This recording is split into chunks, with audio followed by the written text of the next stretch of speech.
سلام طعنا هابلنا زي خبركم تقاتلتنا الساعات زبلنا يوم حابريتات حزنا لكم مسينا لنا فلماقن قندر الساتهم نسلام زمرو سبات شلماتن بر فتنا قتلتا يقبؤ من كبل بعال سلطان حوحات قاليصم زي ترف سرح حزبات تقراين إيرتران نمرخاب يخبلو سبا سلطانات إيرترا قاليصم ኣብ ክልል ኣምሓራ ሃንደበታዊ ዝተኻየደ መጥቃዕቲ ወተሃደራዊ መኮንናት ከም ዝተቐተሉ ተሓቢሮም ብጽሕፈት ውድብ ሕወሓት ዕላው ደብዳቤ ካብ ኤርትራ ተቐቢሎም ኣብ ልዕሊ ዝተገበረ ፈተነ ቅትለት ኣጻሪዩ ለይ ዝብል ዶክተር ደብረጽዮን ትእዛዝ ሂቦም መንግስቲ ፌደራል ድንበር ትግራይን ኤርትራን ዝሕሉ ሰራዊት ክልእኽ ወሲኖም እዚኦምን ካልኦትን ኣለውና ሕጂ ድማ ናብ ዝርዝሮም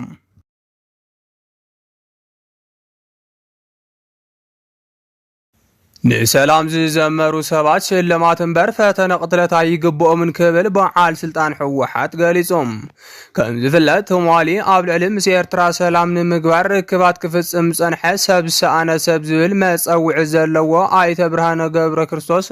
ናይ ቦምብ መጥቃዕቲ ኻም ዝተገበረሉ ተሓቢሩ እዮም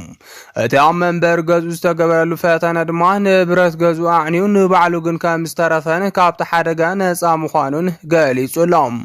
ይኹን እምበር እዚ ስጉምቲ ሎሚ ኣብ ትግራይ መዘራረቢ ሓደገኛ ክስተት ኮይኑ ምህላው እንዳተገለጸ ይርከብ بركت زبالو حسابت اكتيفيست قاومو خونو زدغفو دما نت تግባር እንዳኾነን ወይርከቡም ምክንያቱ ድማ ኣብ ትግራይ ናይ ሓሳብ አፈላላይ ክነግስ ከም ዝግባአን ብሓሳብ ዝበልጸካ በሓሳብ ይኻት ምጉተን በር ህይወቱ ክተጥፍኦ ኣይተጽዕረን ብባል ነት ተግባር ኮኒኖም ወለውም ስለዚ ድማ እቲ ብበዝሒ ደጋፍ ሕወሓት ምዃኑ ዝነገረሉ ብርሃነ ገብረ ክርስቶስ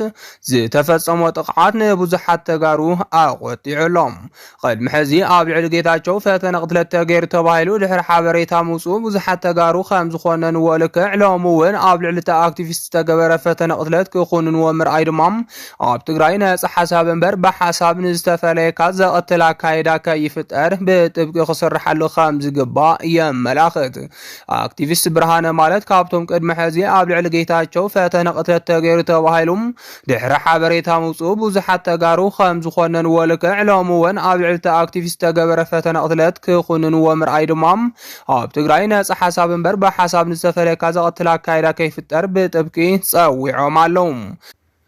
አክቲቪስት ብርሃነ ማለት ካብቶም ቀንዲ ደገፍቲ ውድብ ሕወሓት ሓደ ኮይኑ በተደጋጋሚ ጠበቃቱ ውድብ ምዃን ክካታዕን ክዛረብን ዝስማዑ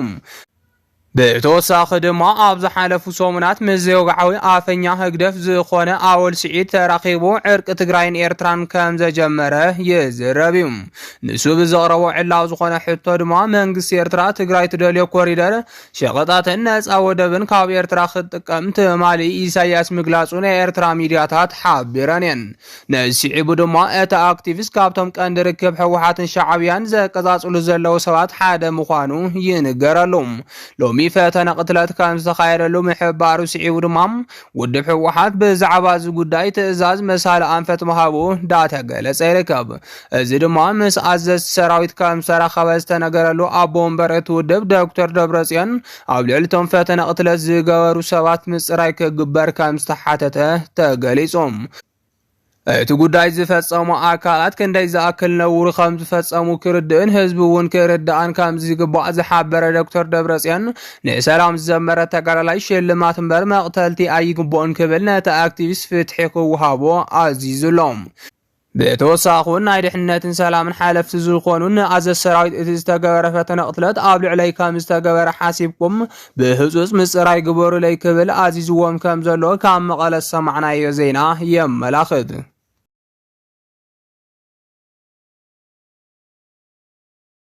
ዝተረፈ ስራሕ ሕዝብታት ትግራይን ኤርትራን ንምርኻብ ይኽብሉ ሰበ ስልጣናት ኤርትራ ገሊጾም ኤርትራ ሎሚ ብመንግስቲ ደረጃ ናብ ትግራይ ደብዳቤ ከም ዝለኣኸት ዝገልጽ ዜና ወፂኦም እዚ ደብዳቤ ድማ ህዝቢ ትግራይ ምስ ከባቢኡ ዘዳቦ ማሕበረሰብ ወኪላት ምስ ናይ ኤርትራ ማሕበረሰብ ንምርኻብ ዝዓለመ ትሕዝቶ ዘለዎ እዩ ብመሰረት እዚ ድማ ህዝቢ ትግራይ ሎሚ ምስ ናይ ኤርትራ ህዝቢ ርክብ ንምግባርን ዋዕላ ንምፍጣርን ዝብል ደብዳቤ ናብ ትግራይ ከም ዝተለኣኸ ዝገልጹ ዜናታት ሓበሬታታት ይወጹሎም እቲ ደብዳቤ ድማ ብቐጥታ ናብ ሕወሓት ዝተለኣኸ ምዃኑ ስዒቡ ድማ ንብዙሓት ኣገሪሙሎም ትግራይ ዝመርሕ ዘሎ ግዚያዊ ምሕዳር ኮይኑ ናይዚ ፕሬዝዳንት ድማ ጀነራል ታደሰ ወረደ እዩ ይኹን እምበር ኤርትራ ዝለኣኸቶ ደብዳቤ ድማ ናብ ቤት ጽሕፈት ውድብ ሕወሓት ምዃኑ ዝተሓበረ ኮይኑ ኣብ ድንበራት ዝርከብ ህዝቢ ትግራይን ኤርትራን ክራኸቡን መዓልቲ ተቆሪጹ ናይ ክልቲኡ ህዝቢ ድግስ ክግበርን ዝጽውዕ ምዃኑ ተገሊጹሎም بمسار زيدما بيت صحفة هجدافن حوحاتن زادالو ناي كلتي حزب متحواس نات زنبره دمنت نمحصاب زبل تحسو زلو دبداب شعبيا بعلين تግራይ በጽሓና ቤት ጽሕፈት ሕወሓት ኣትያለም እዝግበር ህዝቢን ህዝብ ርክብ ድማ ካብ ተቅድሚ ሕዚ ኣብ ምጅማር ስልጣን ኣብይ ዝነበረ ንላዕሊ ክኸውን ዝጽውዕዮም ዛጊ ድማ ትሕዝቶ እቲ ደብዳቤ ኣውንታዊ ምላሽ ካብ ሕወሓት ክረክብ ትጽይ ዝግበር ዘሎ ኮይኑም እቲ ኤርትራ ዝፈቀደቶ ትግራይ ኮሪደራት እታ አገር ክትቀም ዘል መስርሕ ንመራሕቲ ሕወሓት ከም ዝሕገሶም ዝተገልጸ ኮይኑ ነሲዒቡ ትናይ ሻዕብያ ጻውዒት ኣውንታዊ መልሲ ክህልዎ ተስቢት ይገበረሉ ምናልባት እውን ውድብ ሕወሓት ኤርትራ ሒዛቶ ዘላ ናይ ትግራይ መሬታት ብሰላማዊ መንገዲ ክትለቅቕን ዝተጀመረ ዕርቂ ብዘይ ዓንቀፍቀፍ ክቅጽልን ክትገብር ከም እትኽእል ተስቢት ይገበረሉ ብኻልእ ዜና ድማ ኣብ ኣዲስ አበባ መንገድታት ዓጽዩ ምሪት ፌደራል ፖሊስ ከም ዝገበረ ዝተነገረሉ ኣብይም ድንበራት ትግራይን ኤርትራን ክሕሉ ምድላዋት ከም ዝወደአ ተሓቢሮም ቶማሊ ኤርትራ ቦገና ንትግራይ ዝዓጽኦ ድንበር የብለይን ምባላ ደቃት ዝኸሎ ኣብይ ሎሚ በኣማይታ ሸሓት ዝግመቶ ኣባላት ፌደራል ፖሊስን መከላኸሊ ሰራዊትን ናብቲ ድንበር ክልእኽ ኣብ ምድላው ይርከብ እቲ ኣብ ኣዲስ አበባ ዘካየዶ ዝኽሪ ምስረታ ፖሊስ ኢትዮጵያ ምክንያት ዝገበረ ወታደራዊ ምሪት ድማ ንምልዕዓል ሞራል እቲ ሰራዊት ዝዓለመ ምንባሩ ተሓቢሩሎም ነሲዒቡ ድማ ሰራዊቱ ናብ ድንበር ትግራይን ኤርትራን ንምልኣኽ ኣብ ምድላው ከም ዝርከብ ምስ ኣብይ ቅርበት ዘለዎም ናይ ቤተ መንግስቲ ሰባት ይገልጹ لهم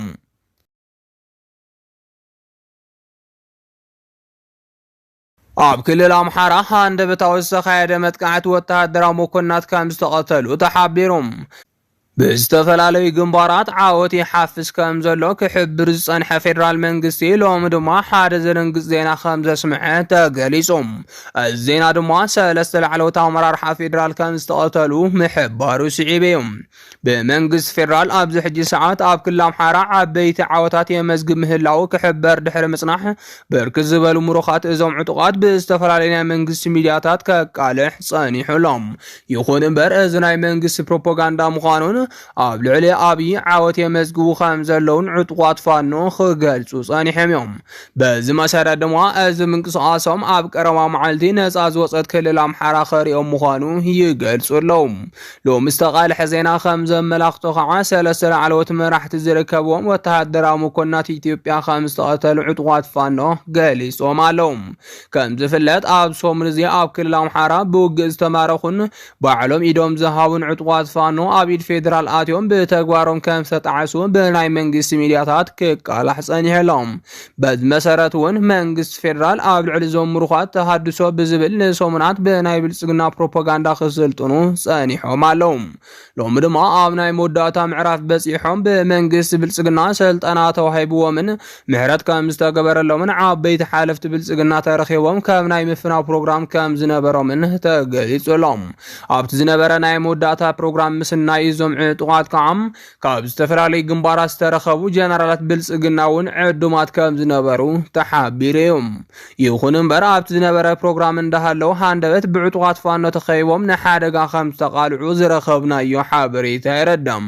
ምንጭታት ከም ዝሓበርዎ ድማ እዞም ዕጡቃት ፋኖ ኸይቦም ብዝኸፈትዎ መጥቃዕቲ ኣብ ልዕሊ ዞም ጀነራላት መቕተልቲ ከም ዝተፈጸመ ተሓቢሩሎም ዋላ እኳ ብሓያል ዝኾነ ውግእ ንምምላጥ ዝሞከሩ ኣመራርሓ ወተሃደራት ብልጽግና እንተነበሩም ካልኦት ሰለስተ ፍሉጣት ወተሃደራዊ መራሕቲ ዝርከብዎም ብዙሓት ሰባት ከም ዝተቐተሉ ግን እንዳተገለጸ ይርከብ ነዚ ስዒቡ ድማ ሓደ ጋዜጠኛ ኢቲቪ ዝርከቦም ሰለስተ ወተሃደራዊ መኮንናት ኢትዮጵያ ኣብ ክልል ኣምሓራ ዳንግላ ከባቢ ከም ዝተቐተሉን ርእሶም ብምሸት ካብ ባህር ዳር ከተማ ናብ ኣዲስ አበባ ብኣየር ከም ዝተለኣኸን ምንጭታት ካብቲ ከባቢ ሓቢሮም ኣለዉ እዚ ንኣብይ ዘደንገጸ መጥቃዕቲ ከዓ ዓብይ ዝበሃል ወተሃደራዊ ክሳራ ከም ዘምጽአ ተሓቢሩሎም እቶም ብመከላኸሊ ሰራዊት ተታሒዞም ዝነበሩ ምሩኻት ዕጡቃት ፋኖ ዳግም ናብ በረኻ ክምለሱ ከም ዝገበርዎም ድማ ዝረኸብናዮ ዘርእዩ ሓበሬታ ይረድም ኣስማትቶም ጀነራላት ዘለዎም ብፋኖ ዝተቐተሉ ኣዘዝቲ ከዓ ዕላው ከም ዝገበሩ ናይ ፋኖ ዕጡቃት ይገልጹሎም ድሕሪ ዝኽስተት ምፍጻሙ ሎሚ ካብ ወጋሕታ ጀሚሮም ኣብ ጎጃም ከባቢ መራዊ ሞጣ ዳንግላን ከባቢውን ሓያል ዝኾነ ውግእ ተላዒሉሎም እዚ ውግእ ድማ ድሮናትን ሚግ ዝበሃላ ዓይነት ውግእ ኣውሮፕላንን ተሓዊሶንኦ ከም ዘለዋን ሕነ ምፍዳይ መከላኸሊ ሰራዊት ኢትዮጵያ ምጅማሩን እንዳተገለጸ ይርከብ ዝኸበርኩም ተኸታተልትና ነሰዓት ዝበልናዮም ሓበሬታታት ነዚኦም ይመስሉ ነይሮም ንምክትታልኩም ካብ ልብና መስገን